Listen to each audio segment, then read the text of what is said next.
Welcome to Courageous Conviction. Remember that Jeff and I record each Saturday 5 episodes. So please hit the like button, subscribe so you catch all 5 episodes. We usually start out with one theme or topic. We have to go down a lot of rabbit holes to really understand it. Some things are more sensitive than others right now, what's going on in the world. So hit the like button, subscribe, and let's jump into this video.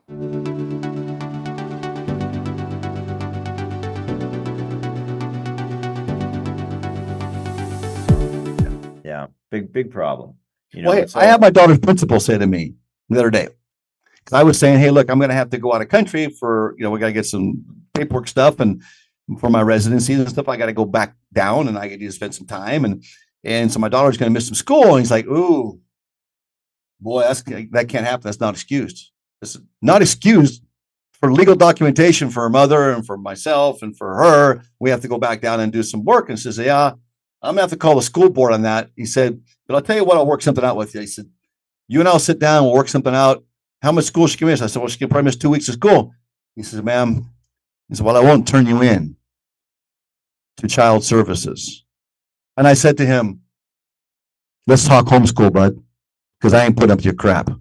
Yeah. You are a policing agent now. The principal of a grade school has control whether what I do with my daughter and don't do with my daughter. You can kiss my big toenail because I ain't taking that crap from him or anybody. They tried that the other day with me with my kids when I went to pick them up for a dentist appointment. At 3 o'clock instead of at 2 o'clock instead of picking them up like I normally do at 2:30.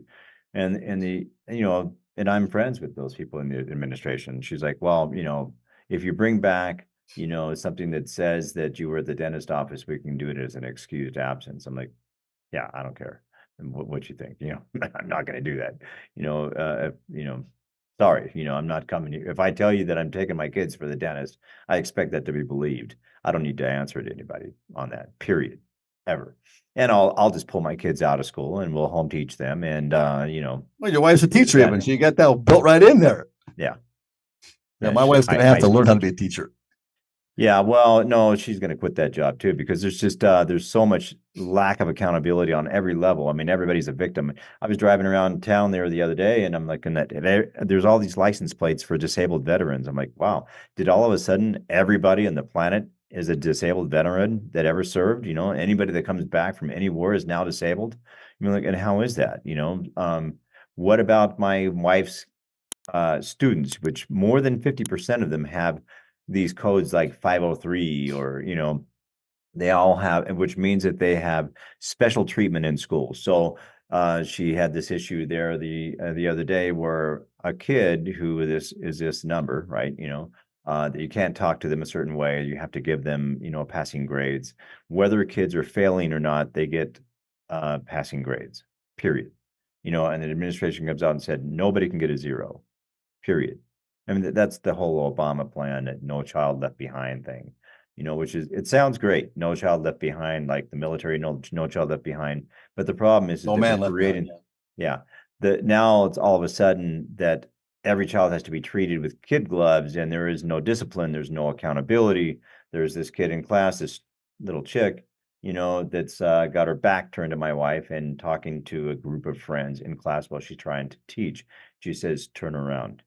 And she goes, no, you don't have the right to talk to me this way. She goes, turn around or I'm going to call security and have you removed out of my class.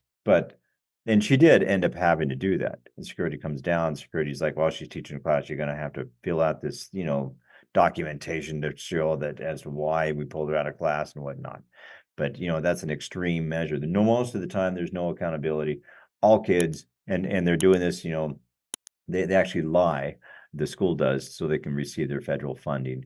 They say that they have, good reporting going on, that there's proof that the kids are excelling because they're getting these passing grades, right?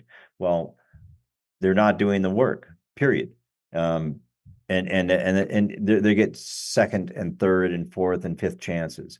So we're really going down this issue right now, where everything in society is, and everybody's a victim, everybody's got a mental problem, everybody's, on psychotropic drugs, And, the marijuana thing, all to me, is another extension of all that whole thing. We just live in a society that's sick, and we're not doing anything about getting people to be, and you've only mentioned the light stuff, Jeff. Come on now.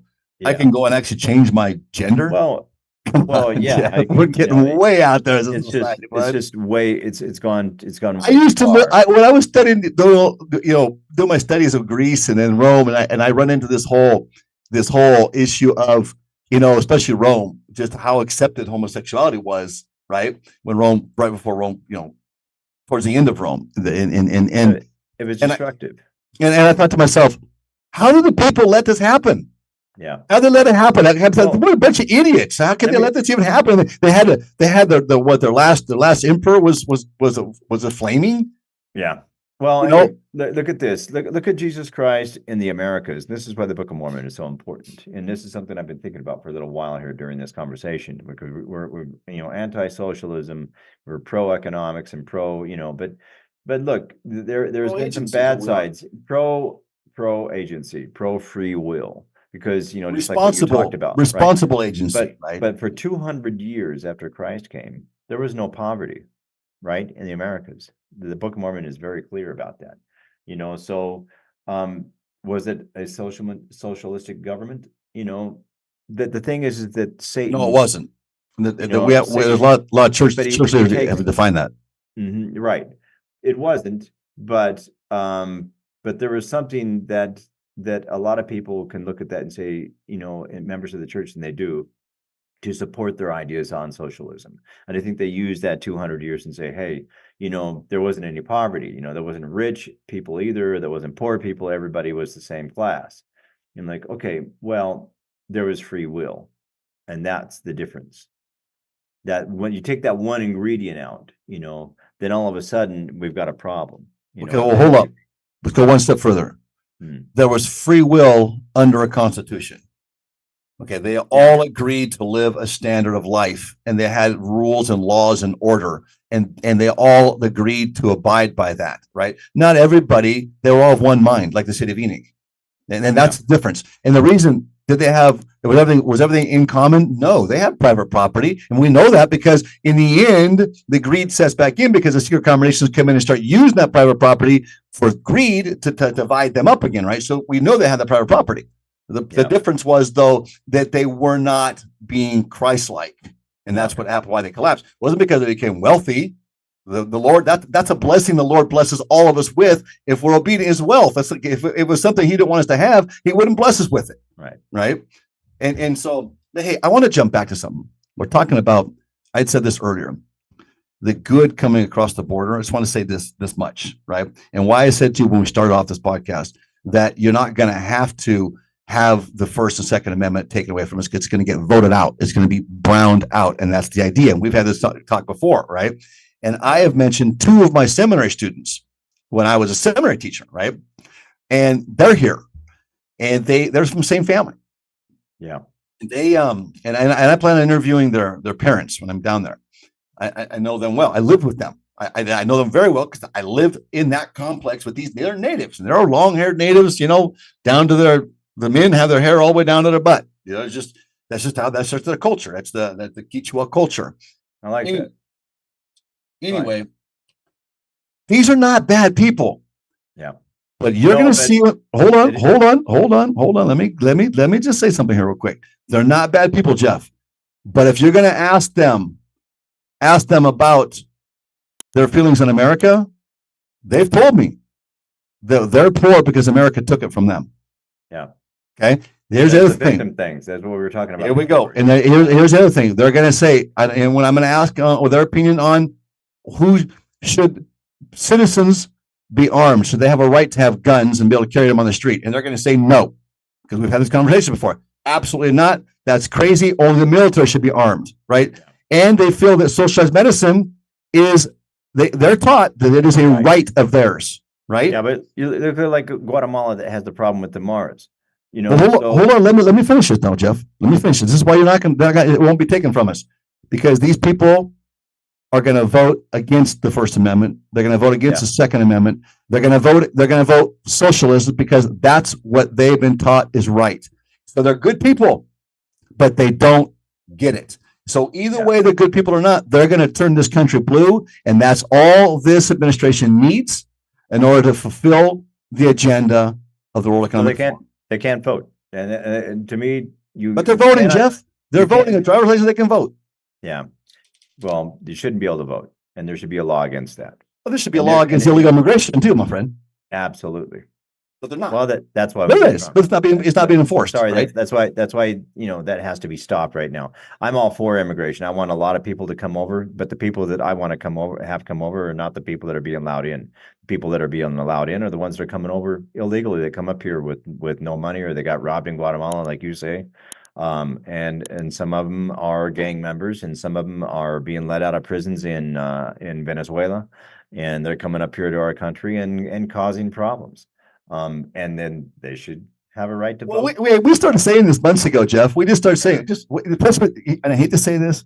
I'm not trying to isolate. I'm sure we're going to get bashed for this, but I got to say it. Especially Venezuelans. The culture in Venezuela is just that of survival. Well, they're the ones that allowed their country to go down the tubes. They're the ones. They've been into all of. They like socialism because they voted that in. They voted in the first time, and they're too dumb as a society to realize that socialism is what took them down to where they were. It was a much better country before, when they'll talk against communism, but they won't talk against socialism because they think socialism is good, right? They don't get it. Now, hey, and let me tell you, just back up again. I was telling you about this whole 1990 Sao Paulo Forum, right? That Castro had called together with all these young up and coming leaders. Now, who was present in those in that meeting? Well, you had Chavez, you had Correa, right? And you could go on down the line of who's in power right now in Bolivia, and you can just go down that line. Chavez was the first one to get elected, right? Then he helped Correa and others get elected. The whole idea is they changed their dynamic to bring communism back to Latin America, and the whole premise was to divide Latin America with America and cause that friction. So the education system was taken control of to bring up this next generation of kids that would hate America.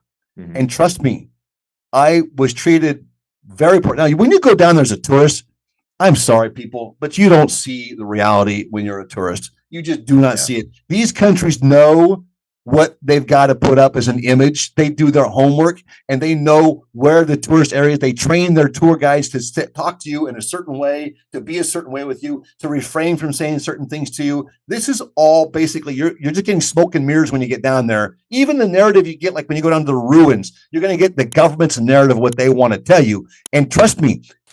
I thank you for being with us on Courageous Conviction. Remember, there's 5 episodes each week that we put out.